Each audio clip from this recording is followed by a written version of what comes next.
Not seem so surprising as we go through some of the revelations outlined in the book. Let's turn to the subject of, according to media at the moment, imminent war on Syria, an imminent vote, who knows, in Parliament again for British bombing of Syria. You outline, or the book outlines, how there's been little change between George W. Bush and Obama, how the US policy all through had little to do with human rights in Syria and much more to do with sponsoring Iraqi-style sectarianism that led us to ISIS and, of course, the refugee crisis, which is making headlines now. And that's right. If our Syria chapter goes back to 2006, there's a very important cable in 2006 from Ambassador Roebuck, stationed in Damascus.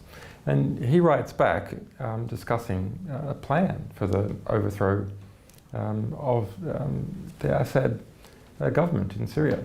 And that plan is not, well, we should, support the opposition and so on through better media planning and so on. It's to use a number of different factors to create paranoia within the Syrian government, to push it to overreact, to make it fear that there's a coup, to use its maneuvers against Islamic extremists against it. So when Syria says, we have a problem with Islamic extremists crossing over the border with Iraq, and we're taking actions against them, to take this information and make the Syrian government look weak, the fact that it is dealing with Islamic extremists at all.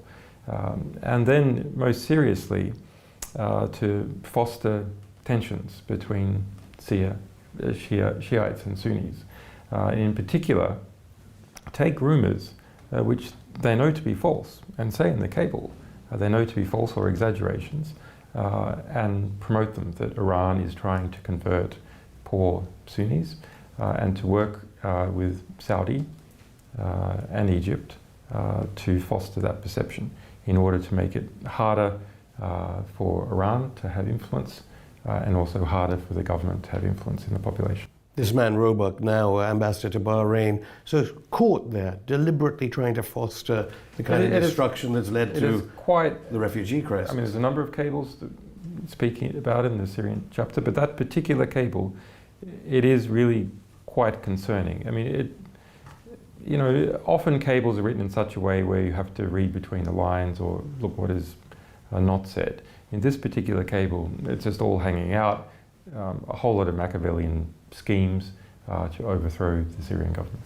And it's predating any of the human rights demonstrations against the Assad government. It predates the demonstrations in 2011. How do you think, despite, as the book says, the US laid the foundation for sectarianism in places like Syria, causing bloodshed on an unimaginable scale? What's happened in Syria is really very serious.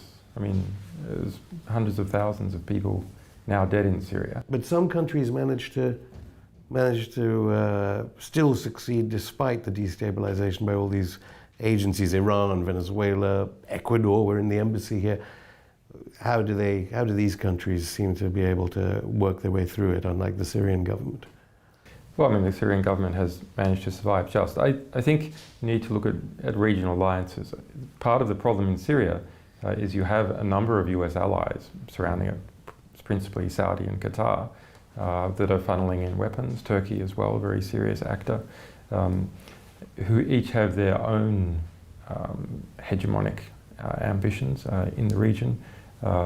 Israel also, no doubt, is, if Syria is sufficiently destabilized, it might be in a position where it can keep the Golan Heights forever, or even advance that territory.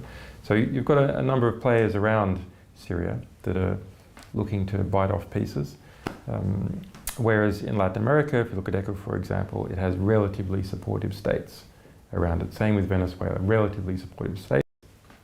And this book documents, for instance, the United States going to Brazil and saying, we want to rein in Venezuela.